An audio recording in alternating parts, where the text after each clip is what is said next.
हरि ओम नमः सदसे नमः सदसस्पतये नमः सखीनां पुरोगाणां चक्षुषे नमो दिवे नमः पृथिव्यै सप्रथसभां मे गोपाय ये च सभ्याः सभासदः तानिन्द्रियावतः कुरु सर्वमायुरुपासता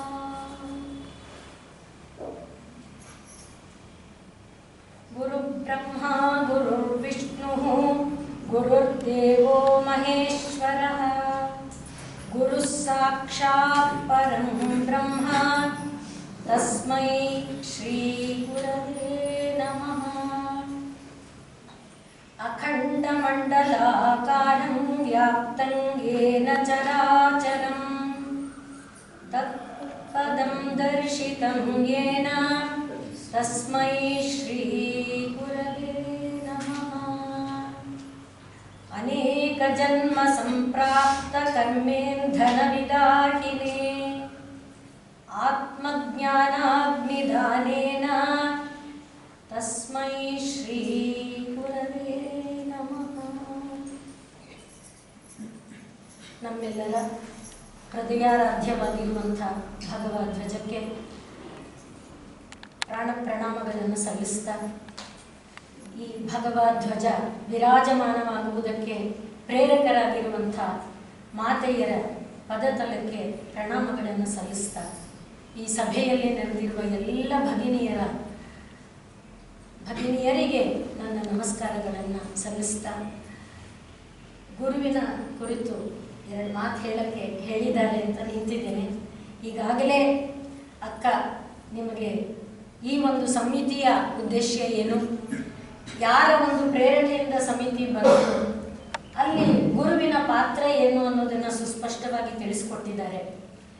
ಯಾವ ಒಂದು ಭಗವಧ್ವಜವನ್ನು ನಾವು ಆದರ್ಶವಾಗಿ ಇಟ್ಕೊಂಡಿದ್ದೇವೆ ಅದು ಏನನ್ನು ಪ್ರತಿನಿಧಿಸುತ್ತೆ ಅನ್ನೋದನ್ನು ಮೊದಲ ಗೀತೆಯಲ್ಲಿ ಹೇಳಿದರು.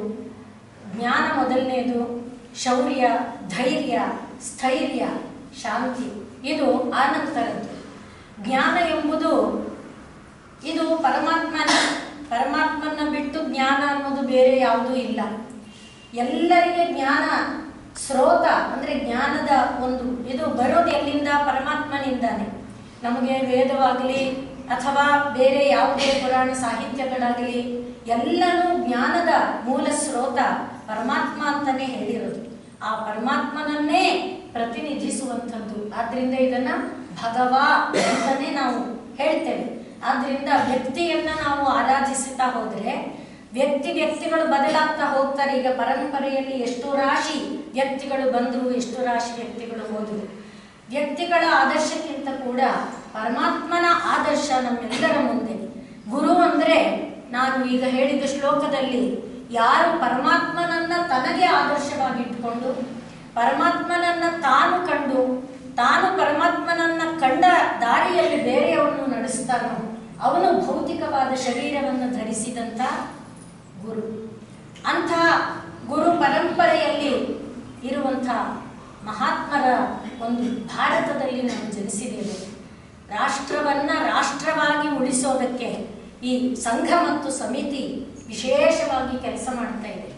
ರಾಷ್ಟ್ರ ಅನ್ನುವುದಕ್ಕೆ ವಿಶೇಷವಾದ ಲಕ್ಷಣ ಏನಪ್ಪ ಅಂದರೆ ಭ್ರಾಜತೆ ರಾಜತೆ ಇತಿ ರಾಷ್ಟ್ರಂ ಅಂತಾರೆ. ನಮ್ಮ ರಾಷ್ಟ್ರ ವಿರಾಜಮಾನವಾಗಿರಬೇಕಾದ್ರೆ ನಮ್ಮ ರಾಷ್ಟ್ರದ ಒಂದು ಮಹಿಮೆಯನ್ನು ನಾನು 2 ನಿಮಿಷದಲ್ಲಿ ಹೇಳಿ ಮುಗಿಸ್ಲಾರೆ.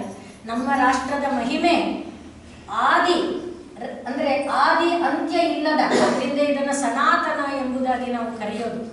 ಕಾಲದಿಂದ ಸೃಷ್ಟಿ ಎಂದಾಯಿತು ಅವ್ರು ಹೇಳುವಾಗ ಅದನ್ನು ಗಮನಿಸಬೇಕಾಗಿತ್ತು. ನೀವು ಸೃಷ್ಟಿಯಾದಾಗಿನಿಂದ ಗುರು ಎನ್ನುವುದು ಇರುವುದು ಒಂದೇ, ಆ ಗುರು ಪರಮಾತ್ಮನೇ. ಆ ಗುರು ಪರಮಾತ್ಮನ ರೂಪ. ಗುರು ಬೇರೆ ಬೇರೆ ರೂಪದಲ್ಲಿ ನಮಗೆ ದಾರಿಯನ್ನು ತೋರಿಸ್ತಾ ಬಂದಿದ್ದಾರೆ. ರಾಷ್ಟ್ರ ಎನ್ನುವುದು ವಿಭ್ರಾಜಮಾನವಾಗಿ ಬೆಳಗಬೇಕಾದರೆ ಅದಕ್ಕೆ ಮೂಲ ಬೆನ್ನಿನ ಆಸರೆ ಯಾವುದು ಅಂದರೆ ಧರ್ಮ, ಸನ್ನಡತೆ, ಸದಾಚಾರ, ಸಚ್ಚಾರಿತ್ರ್ಯ ಇವುಗಳನ್ನು ಬೆಳೆಸೋದೇ ಈ ಸಂಘ ಮತ್ತು ಸಮಿತಿಯಲ್ಲಿ ಪ್ರಧಾನವಾಗಿರುವಂತಹ ಧ್ಯೇಯ. ಹಾಗಾಗಿ ನೀವೆಲ್ಲ ಕಟಿಬದ್ಧರಾಗಿ ಈ ಸಂಘ ಸಮಿತಿಯ ಒಂದು ಇದಕ್ಕೆ ಬಂದಿದ್ದೀರಿ. ಅದರಲ್ಲಿ ಗುರು ಆಗಿ ಇಡೀ ವಿಶ್ವನೇ ಗುರು. ಗುರು ಅಂತ ನಾವು ಬೇರೆ ಯಾರೋ ಒಂದು ವ್ಯಕ್ತಿಯನ್ನ ಭಾವಿಸಕ್ಕೆ ಬೇಕಾಗಿಲ್ಲ. ಇಡೀ ವಿಶ್ವವನ್ನ, ಇಡೀ ಪ್ರಕೃತಿಯನ್ನ ಗುರು ಅಂದಾಗ ನಮ್ಮ ಕಣ್ಮುಂದೆ ಒಂದು ಚಿತ್ರ ಬರಲ್ಲ. ಅದಕ್ಕಾಗಿ ಇದನ್ನ ಒಂದು ನಿಮಿತ್ತ ಇಟ್ಕೊಂಡಿರೋದು. ನಮ್ಮ ಭಾರತೀಯ ಪರಂಪರೆ ಮೊಟ್ಟ ಮೊದಲನೆಯ ಗುರುವಾಗಿ ಭಾವಿಸೋದು ಪರಮಾತ್ಮ ಅಂತ ಹೇಳಿದರೆ ನೆಕ್ಸ್ಟ್ ಯಾರು ಅಂದ್ರೆ ಅದು ಪ್ರಕೃತಿನೇ. ಪ್ರಕೃತಿಯಲ್ಲಿ ಏನೇನನ್ನ ನಾವು ನೋಡ್ತೇವೆ ಎಲ್ಲ ನಮಗೆ ಆದರ್ಶ, ಎಲ್ಲ ನಮಗೆ ಗುರು. ಅಂದ್ರೆ ಪಾಠ, ಪ್ರತಿಯೊಂದರಿಂದಲೂ ಪಾಠ ಕಲಿಬೇಕು, ಪ್ರತಿಯೊಂದರಿಂದಲೂ ಬೆಳಿಬೇಕು. ಪರಗುಣ ಪರಮಾಣೂನ್ ಪರ್ವತೀಕೃತ್ಯ ನಿತ್ಯಂ. ಪರರಲ್ಲಿ ಇರುವಂತ ಸಣ್ಣ ಸಣ್ಣ ಗುಣ ಇರಬಹುದು, ಅಣುವಿನಂಥ ಗುಣ ಇರಬಹುದು, ಅದನ್ನ ಪರ್ವತವಾಗಿ ಭಾವಿಸಿ ನಿಜ ಹೃದಯ ವಿಕಸಂತಹ, ತಮ್ಮ ಹೃದಯದಲ್ಲಿ ಯಾರು ಅರಳುತ್ತಾ ಹೋಗ್ತಾರೋ ಅಂಥ ಸಂತರ ನಾಡು ಭಾರತ. ಅಂಥ ಸಂತರ ನಾಡಾದ ಭಾರತದಲ್ಲಿ ಜನ್ಮ ತಳೆದ ನಾವೆಲ್ಲ ಧನ್ಯ ಜೀವಿಗಳು. ಭಾರತದ ಮಹಿಮೆಯನ್ನ ನಾರದರು ಹೇಳುವಾಗ ಹೇಳ್ತಾರೆ. ನಾರದರ ವಿಷಯ ನಿಮ್ಗೆಲ್ಲ ಗೊತ್ತಿದೆ. ಏನ್ ಬೇಕಪ್ಪ ನಾರದ ನಿನಗೆ ಅಂತ ಕೇಳಿದ್ರೆ ನನಗೇನು ಬೇಡ. ಯಾರ್ಯಾರು ಸ್ವರ್ಗಾದಿ ಲೋಕಗಳನ್ನ ಕೇಳ್ತಾರೆ, ಬ್ರಹ್ಮಾದಿ ಲೋಕಗಳ ಒಂದು ಭೋಗವನ್ನ ಕೇಳ್ತಾರೆ. ನನಗೆ ಭಾರತದಲ್ಲಿ ಒಂದು ಹುಲ್ಲಾಗಿ, ಒಂದು ಒಣಗಿದ ಎಲೆಯಾಗಿ ಆದರೂ ಜನ್ಮ ಕೊಡು ಎಂಬುದಾಗಿ ಹೇಳಿದಂಥ ಮಹಾಮಹಿಮ ನಾಡು ಭಾರತ. ದೇವಲೋಕದಲ್ಲಿ ದೇವತೆಗಳೆಲ್ಲರೂ ಕೂಡ ದೇವತೆಗಳು ಯಾಕಾಗ್ತಾರೆ ಅಂದ್ರೆ ಮಾಡಿದ ಪುಣ್ಯದ ಫಲದಿಂದ ದೇವತೆಗಳಾಗಿರ್ತಾರೆ. ಪುಣ್ಯ ಖರ್ಚಾದ ಮೇಲೆ ಮತ್ತೆ ಜನ್ಮ ತಳಿಬೇಕಲ್ಲ. ದೇವರೇ ಎಲ್ಲೆಲ್ಲೋ ಹಾಕ್ಬೇಡ, ಭಾರತದಲ್ಲಿ ನಮಗೆ ಜನ್ಮ ಕೊಡು ಅಂತ ಕೇಳ್ತಾರಂತೆ. ಇದೆಲ್ಲ ನಾನು ಸುಮ್ಮನೆ ಕಲ್ಪಿಸಿ ಹೇಳ್ತಾ ಇರೋ ಮಾತಲ್ಲ, ಮಹಾಭಾರತದಲ್ಲಿ ಹೇಳಿರುವಂಥ ಮಾತು, ವ್ಯಾಸರೇ ಹೇಳಿರುವಂಥ ಮಾತು ಭಾಗವತದಲ್ಲಿ ಕೂಡ ಬರುತ್ತೆ. ಅಂಥ ಭಾರತದ ಹಿರಿಮೆಯನ್ನ, ಗರಿಮೆಯನ್ನ ಅದು ಬೆಳಗುವಂತೆ ಮಾಡುವುದಕ್ಕೆ ಬೇಕಾದ ಸನ್ನಡತೆಯನ್ನ, ಸದ್ಧರ್ಮವನ್ನ, ಸಚ್ಚಾರಿತ್ರ್ಯವನ್ನ ನಮಗೆ ಮಾರ್ಗದರ್ಶಕವಾಗಿ ತೋರಿಸ್ತಾ ಇರುವ ಪ್ರಕೃತಿಯಲ್ಲಿ ಎರಡು ದೃಷ್ಟಾಂತವನ್ನ ಹೇಳಿ ನನ್ನ ಮಾತನ್ನ ಮುಗಿಸ್ತೇನೆ. ಗುರುವಾಗಿ ನಾವು ಭಾವಿಸಬೇಕಾದದ್ದು ಮೊಟ್ಟ ಮೊದಲನೆಯದಾಗಿ ಬೆಳಗುತ್ತಾ ಇರುವಂತಹ ಸೂರ್ಯ. ಭಾರತದಲ್ಲಿ ಸೂರ್ಯನಿಗೆ ಸೂರ್ಯೋದಯದಿಂದ ಸೂರ್ಯ ಅಸ್ತದವರೆಗೆ ಸೂರ್ಯ ಇಲ್ಲ ಅಂದ್ರೆ ನಮಗೆ ಪ್ರವೃತ್ತಿ ಇಲ್ಲ. ಈಗ 4-5 ದಿನ ಮೋಡ ಮುಚ್ಕೊಂಡಿತ್ತಲ್ಲ, ಎಂಥ ಮಂಕು ನಮ್ಮೊಳಗೆ ಅಲ್ವಾ. ನಮ್ಗೆ ಸ್ಫೂರ್ತಿ ಬರಬೇಕಾದ್ರೆ ಸೂರ್ಯ ಕಾಣಬೇಕು, ಆಗಲೇ ಸ್ಫೂರ್ತಿ, ಪ್ರೇರಣೆ, ಉತ್ಸಾಹ, ಪ್ರವೃತ್ತಿ. ಏನ್ ಕೆಲಸ ಮಾಡೋದು ಬೇಡ ಅಂತ ಮುಸುಕು ಹಾಕಿ ಮಲಗುವಂತಾಗುತ್ತೆ ಮೋಡ ಬಂದಿದ್ರೆ. ಅದೇ ಸೂರ್ಯೋದಯ ಇದ್ರೆ ಆ ರೀತಿ ಸೂರ್ಯ ನಮಗೆ ಮೊಟ್ಟ ಮೊದಲನೆಯ ಆದರ್ಶ. ಎಲ್ಲ ರೀತಿಯ ಸನ್ನಡತೆಗೆ. ಮತ್ತೆ ಅವನಿಗೆ ಯಾರು ಚಾವಟಿ ಏಟಿಟ್ಕೊಂಡಿಲ್ಲ, ಬೆಲ್ ಒತ್ತಾ ಇಲ್ಲ, ಲೇ ಎದ್ದೇಳ ಸೂರ್ಯ ನೀನು ಉದಯ ಆಗಬೇಕು, ಯಾರು ಹೇಳಿಲ್ಲ ಅಲ್ವೇ. ಆದ್ರೆ ತನ್ನ ಕರ್ತವ್ಯವನ್ನ ಯಾರ ಕೈಯಲ್ಲೋ ಹೇಳಿ ತಿಳಿಸಿಕೊಂಡು ಈ ವಿಷಯದಲ್ಲಿ ಮಾತ್ರ ನಾವೆಲ್ಲ, ನನಗೆ ನಾಚಿಕೆನೂ ಅನ್ಸುತ್ತೆ ಈ ಮಾತು ಹೇಳಕ್ಕೆ. ನಾವು ಎಷ್ಟೇ ವಿದ್ಯಾವಂತರಾಗಿದ್ರು ಪೊಲೀಸರಿಗೆ ಯಾಕೆ ಅವ್ರು ಹೇಳಿ, ಯಾಕೆ ನಿಮ್ಗೆ ಹೇಳಿಸ್ಕೊಳಕ್ ನಾಚಿಕೆ ಆಗಲ್ವಾ? ನೀವು ವಿದ್ಯಾವಂತರಲ್ವಾ? ಆ ರೀತಿಯಾಗಿ ಅವನಿಗೆ ಯಾರು ಏನು ಹೇಳಿಲ್ಲ. ಅವನು ತನ್ನ ಕರ್ತವ್ಯವನ್ನ ಮಾಡುವುದರ ಮೂಲಕ ನಮಗೆ ತೋರಿಸ್ತಾ ಇದ್ದಾನೆ, ನಿನ್ನ ಪಾಲಿನ ಕರ್ತವ್ಯವನ್ನ ನೀನು ಎಡೆ ಬಿಡದೆ ತಪ್ಪದೆ ಪ್ರತಿದಿನ ಮಾಡು. ಭಗವದ್ಗೀತೆಯಲ್ಲಿ ಕೃಷ್ಣ ಕೂಡ ಈ ಮಾತನ್ನ 15ನೇ ಅಧ್ಯಾಯದಲ್ಲಿ ಹೇಳ್ತಾನೆ. ಈ ರೀತಿ ನಿನ್ನ ಪಾಲಿನ ಕರ್ತವ್ಯ ನೀನು ಮಾಡಿದರೆ ಅದೇ ನಿನಗೆ ಮುಕ್ತಿಗೆ ದಾರಿಯೂ ಕೂಡ. ಅವ್ರನ್ನ ನೋಡು, ಅವ್ರ ತರ ಇರ್ತೀನಿ, ಇವ್ರನ್ನ ನೋಡು, ಇವ್ರ ತರ ಬೇಡ, ನಿನ್ನ ನಡೆಯನ್ನ ನೀನು ಅನುಸರಿಸು ಅಂತ ಒಂದು ಆದರ್ಶವನ್ನ ಸೂರ್ಯ ನಮಗೆ ತೋರಿಸ್ತಾ ಇದ್ದಾನೆ. ಜೊತೆಯಲ್ಲಿ ಸೂರ್ಯ ಏನ್ ಮಾಡ್ತಾನೆ, ಭೂಮಿಯ ನೀರನ್ನ ಹೀರ್ಕೊಳ್ತಾ ಇದ್ದಾನೆ. ಹೀರ್ಕೊಂಡಿದ್ದನ್ನ ತನ್ನೊಳಗೆ ಇಟ್ಕೊಂಡು ಬಿಟ್ನ. ನಾವು ಇದನ್ನ ಕಲಿಬೇಕು. ಅವ್ರದ್ದು ಇವ್ರದ್ದು ಕಸಿಯಕ್ಕೆ, ಯಾರ್ಯಾರ್ದು ಆಸ್ತಿ ನನ್ನದೇ ಆಗ್ಬೇಕು ಅಂತ ಭಾವಿಸಕ್ಕೆ ಹುಚ್ಚರ ತರಹ ದುಡ್ಡಿನ ಬೆನ್ನ ಹಿಂದೆ ಓಡ್ತೇವೆ. ಆದರೆ ಸೂರ್ಯ ಏನ್ ಮಾಡ್ತಾನೆ, ಸಹಸ್ರ ಗುಣ ಉತ್ಸೃಷ್ಟು, 1000 ಪಟ್ಟಾಗಿ ನಮಗೆ ಕೊಡ್ತಾನೆ ಹಿಂತಿರುಗಿಸಿ.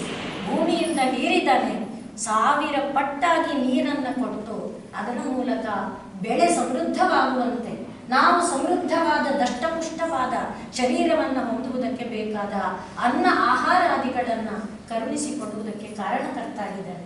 ಅಂಥ ಒಂದು ದೊಡ್ಡ ಆದರ್ಶ ಸೂರ್ಯನಿಂದ ನಾವು ಕಲಿಬೇಕು, ಪಾಠ ಕಲಿಬೇಕು ಎಂಬುದಾಗಿ ಸೂರ್ಯನನ್ನ ಗುರುವಾಗಿ ಹೇಳ್ತಾರೆ. ಹಾಗೆ ಗಾಳಿ ಇಲ್ಲದೆ ನಮ್ಮ ಬದುಕಿಲ್ಲ. ಗಾಳಿ ಆಡ್ತಾ ಇದ್ದಾನೆ ಅಲ್ಲದೆ, ಹಾಗೆ ಆಡ್ತಾ ಇರುವಂಥ ಗಾಳಿ ಅವನು ಹೊಲಸಿನ ಮೇಲೂ ಹಾದು ಬರ್ತಾನೆ, ಮಲ್ಲಿಗೆ ಗಿಡದ ಮೇಲೂ ಹಾದು ಬರ್ತಾನೆ, ಎಲ್ಲವನ್ನ ತಗೊಂಡು ಬರ್ತಾನೆ. ಮಲ್ಲಿಗೆಯ ಪರಿಮಳವನ್ನು ತರ್ತಾನೆ, ಹಲಸಿನ ಪರಿಮಳವನ್ನು ತರ್ತಾನೆ. ಆದರೆ ಯಾವುದಕ್ಕೂ ಅಂಟದೆ ತನ್ನಿಂದ ತಾನಿರ್ತಾನೆ. ಹಾಗೆ ನಾವು ಯಾವುದನ್ನ ಅಳವಡಿಸಿಕೊಳ್ಳಬೇಕೋ ಅದನ್ನು ನಾವು ಅಳವಡಿಸಿಕೊಳ್ಳಬೇಕು.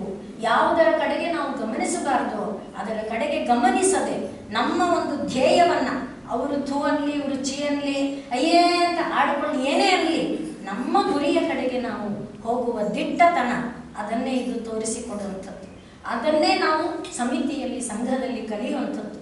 ಅಂಥ ದಿಟ್ಟತನ, ಸ್ಥೈರ್ಯ, ಶೌರ್ಯ ನಮ್ಮೊಳಗೆ ಬರುವುದಕ್ಕೆ ವಾಯುದೇವ ನಮಗೆ ಪ್ರೇರಕನಾಗಿದ್ದಾನೆ. ಇದು ಒಂದೇ ಅಲ್ಲ, ಬೇಕಾದಷ್ಟಿದೆ. ಹಾಗೆ ಪ್ರಕೃತಿಯಲ್ಲೇ ಇರುವಂತಹ ಪ್ರತಿಯೊಂದು ನಮಗೆ ಮಾರ್ಗದರ್ಶಕವಾಗಿದೆ. ಇದನ್ನ ಭಾಗವತದಲ್ಲಿ ಗುರು ಅಂತ ಹೇಳುವಾಗ ಒಬ್ಬ ಅವಧೂತ ತಾನು ಯಾರ್ಯಾರನ್ನ ನೋಡಿ ಯಾರಿಂದ ಏನೇನು ಪಾಠ ಕಲಿತೆ ಅಂತ ವಿವರಿಸ್ತಾನೆ. ಹಾಗೆ ಇರುವಂತ ಗುರುವಿನ ಆದರ್ಶಗಳಲ್ಲಿ 2 ಆದರ್ಶವನ್ನ ಹೇಳಿ, ಇನ್ನೊಂದು ಅದೇ ಅವಧೂತ ಸಾಗುತ್ತಾ ಇದ್ದಾನೆ ದಾರಿಯಲ್ಲಿ. ಇದು ನಮ್ಮ ಜೀವನದ ಸನ್ನಡತೆ, ಸಚ್ಚಾರಿತ್ರ್ಯಕ್ಕೆ ಇರುವಂತ ಮತ್ತು ಒಂದು ನಿದರ್ಶನ. ಹೋಗುತ್ತಾ ಇರುವಾಗ ಒಂದು ನದಿ ದಡ ಒಬ್ಬ ಬೆಸ್ತ ಮೀನು ಹಿಡಿತಾ ಇದ್ದಾನೆ. ಮೀನನ್ನ ಹಿಡಿದು ಎತ್ತಿ ಈಚೆಗೆ ಹಾಕಿದ್ದಾನೆ. ಹಾಗೆ ಅವನು ಈಚೆ ಹಾಕ್ತಾ ಇದ್ದಂತೆ ಮೇಲೆ ಹಾರ್ತಾ ಇತ್ತು. ನೀವೆಲ್ಲ ದೇವರಾಜ ಮಾರ್ಕೆಟ್ ಅಲ್ಲಿ ಹಿಂಭಾಗಕ್ಕೆ ಹೋದ್ರು ನೋಡ್ತೀರಾ, ಅಲ್ಲಿ ಮೇಲೆ ಸುತ್ತುತ್ತಾನೇ ಇರುತ್ತಲ್ವೇ ಮೀನು ಮಾರೋ ಜಾಗದಲ್ಲಿ. ಹಾಗೆ ಒಂದು ಇದು ಹದ್ದುಗಳು ಹಾರಾಡ್ತಾ ಇದೆ. ಒಂದು ಹದ್ದು ಫಟ್ ಅಂತ ಬಂದು ಅವನು ಹಾಕಿದ ಮೀನನ್ನ ಕಚ್ಕೊಂಡು ಹಾರಿತು. ಮಿಕ್ಕ ಹದ್ದುಗಳು, ಮಿಕ್ಕ ಹಕ್ಕಿಗಳೆಲ್ಲ ಏನ್ ಮಾಡ್ತು, ಆ ಹದ್ದಿನ ಹಿಂದೆ ಹೋಗಿ ಅದನ್ನ ಗುದ್ದಿ ಹಿಂದೆ ಬಂದು ಗುದ್ದು, ಮುಂದೆ ಬಂದು ಗುದ್ದು, ಆಚೆ ಗುದ್ದು, ಈಚೆ, ಇದು ಹೀಗೆ ಹೋಗುತ್ತೆ, ಹಾಗೆ ಹೋಗುತ್ತೆ, ಮೇಲ ಏನೇನೆಲ್ಲ ಮಾಡುತ್ತೆ. ಅದು ಹೋಗಕ್ ಕೊಡದಂತೆ ಇದು ಮೇಲೆ ಆ ಗುಂಪು ಬಂದು ಕುಗ್ತಾ ಇದೆ. ಇದು ನೋಡ್ತು ಕೊನೆಗೆ ಗೊತ್ತಾಯ್ತು, ಈ ಬಾಯಲ್ಲಿರುವ ಮೀನಿಗೆ ನನಗೆ ಈ ಹಿಂಸೆ ಅಂತ. ಆ ಮೀನನ್ನ ಪಟ್ ಅಂತ ಕೆಳಗೆ ಹಾಕ್ತು. ಎಲ್ಲ ಹಕ್ಕಿಗಳು ಹೊರಟೋಯ್ತು. ಯಾವುದು ಜನರ ಒಂದು ನಿಂದೆಗೆ ಪ್ರೇರಕವೂ ಕಾರಕವೂ ಆಗುತ್ತೋ, ಯಾವುದರಿಂದ ನಮಗೆ ಬಾಧೆ ಸಮಾಜದಲ್ಲಿ ಉಂಟಾಗುತ್ತೋ ಅಂಥದಕ್ಕೆ ಅಂಟುಕೊಳ್ಳೋದು ಬೇಡ ನಾವು ಅನ್ನುವಂತಹ ಒಂದು ತತ್ವ. ಹೀಗೆ ಅವಧೂತ ಅನೇಕ ಗುರುಗಳನ್ನು ಕಾಣ್ತಾನೆ. ಕೆಲವು ಗುರುಗಳನ್ನು, ಅದರಲ್ಲಿ ಪ್ರಧಾನವಾಗಿ ಪ್ರಕೃತಿನೇ ನಮಗೆ ಆದರ್ಶ. ಬೇರೆ ಯಾರ್ಯಾರನ್ನು ಹಿಡಿಯೋದು ಬೇಕಾಗಿಲ್ಲ. ಪ್ರಕೃತಿಯಲ್ಲಿ ಅಣುವಿನಲ್ಲಿ ಪಾಠ ಇದೆ. ಒಂದು ಇರುವೆ ನಮಗೆ ಪಾಠ ಹೇಳುತ್ತೆ, ಕಾಗೆ ಪಾಠ ಹೇಳುತ್ತೆ, ನಾಯಿ ಪಾಠ ಹೇಳುತ್ತೆ. ಇರುವೆ ನೋಡಿ, ನೀವು ಓದ್ತಾ ಇರ್ತೀರಿ, ನಿಮ್ಮ ಕಡೆಗೆ ಸಾಗಿ ಬರ್ತಾ ಇರುತ್ತೆ. ನೀವು ಹೇಗಂತ ಓಡಿಸಿ ಮತ್ತೆ ನಿಮ್ಮ ಪಾಡಿಗೆ ನೀವು ಓದ್ತಾ ಇರಿ. ಸ್ವಲ್ಪ ಹೊತ್ತು ಬಿಟ್ಟು ತಲೆ ಎತ್ತಿ ಮತ್ತೆ ನಿಮ್ಮ ಕಡೆಗೆ ಬಂದಿರುತ್ತೆ. ಅಂದ್ರೆ ತನ್ನ ದಾರಿಯನ್ನು ತಾನು ತಪ್ಪಲ್ಲ, ಮೀರಲ್ಲ. ಹೀಗೆ ಪ್ರತಿಯೊಂದರಿಂದ ಪಾಠ ಇದೆ. ಆ ರೀತಿಯಾದ ಎಲ್ಲ ಗುರುಗಳನ್ನು ಪ್ರತಿನಿಧಿಸುವ ಧ್ವಜ ಇದಾಗಿದೆ. ಅದಕ್ಕೆ ಸಲ್ಲಿಸಿದ ಗೌರವ, ಪ್ರಕೃತಿಗೆ ಸಲ್ಲಿಸಿದ ಗೌರವ ಆಗುತ್ತೆ. ಪ್ರಕೃತಿಯನ್ನ ನಿರ್ಮಿಸಿದ ಪರಮಾತ್ಮನಿಗೆ ಸಲ್ಲಿಸಿದ ಗೌರವ ಆಗುತ್ತೆ. ಗೌರವ ಎಂಬ ಶಬ್ದದಲ್ಲಿರೋದೇ ಗುರು. ಎಲ್ಲರಿಗೆ ಗುರುವಾಗಿ, ಎಲ್ಲರಿಗೆ ಆದರ್ಶನಾಗಿರುವಂಥ ಪರಮಾತ್ಮನನ್ನ ಹೃದಯದಲ್ಲಿ ಭಾವಿಸಿಕೊಳ್ತಾ ನಾವೆಲ್ಲರೂ ಇಂದು ಸಲ್ಲಿಸಿದ ಈ ಗುರು ವಂದನೆಯಿಂದ ಗುರು ಅನುಗ್ರಹವಾಗಿ ನಾವೆಲ್ಲರೂ ಭಾರತದ ಕೀರ್ತಿ ಪತಾಕೆಯನ್ನ ಎತ್ತಿ ಹಿಡಿಯುವ ಪ್ರಯತ್ನ ಮಾಡಬೇಕು.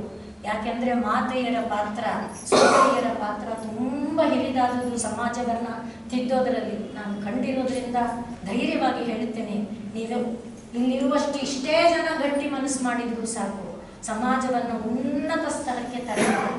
ಹಾಗೆ ಪ್ರಯತ್ನ ಮಾಡುವುದಕ್ಕೆ ಗುರುವಿನ ಪ್ರೇರಣೆಯಾಗಲಿ, ಭಗವದ್ ಧ್ವಜ ನಮ್ಮೆಲ್ಲರ ಮೇಲೆ ಪ್ರೇರಕ ಶಕ್ತಿಯಾಗಿ ಉತ್ಸಾಹವನ್ನು ತುಂಬಲಿ ಎಂಬುದಾಗಿ ಪ್ರಾರ್ಥನೆಯನ್ನು ಮಾಡ್ತಾ, ನಮಗೆ ಆದರ್ಶರಾಗಿರುವ ಮೌಸಿಯಾಗಲಿ, ಮಾತೆಯಾಗಲಿ ಅವರನ್ನು ನಾವು ನೆನಪಿಸಿಕೊಳ್ತಾ ನಮ್ಮ ಒಂದು ಆದರ್ಶ ದೇಶವಾಗಲಿ, ರಾಷ್ಟ್ರವಾಗಲಿ, ತನ್ಮೂಲಕ ಪರಮಾತ್ಮ ಆಗಲಿ ಅಂತ ಪ್ರಾರ್ಥನೆ ಮಾಡಿಕೊಳ್ತಾ ಇಲ್ಲಿ ನನ್ನನ್ನು ಕರೆದು ನಿಲ್ಲಿಸಿದ ನಿಮ್ಮೆಲ್ಲರಿಗೂ ಮತ್ತೊಮ್ಮೆ ಕೃತಜ್ಞತಾಪೂರ್ಣ ನಮನಗಳನ್ನು ಸಲ್ಲಿಸ್ತಾ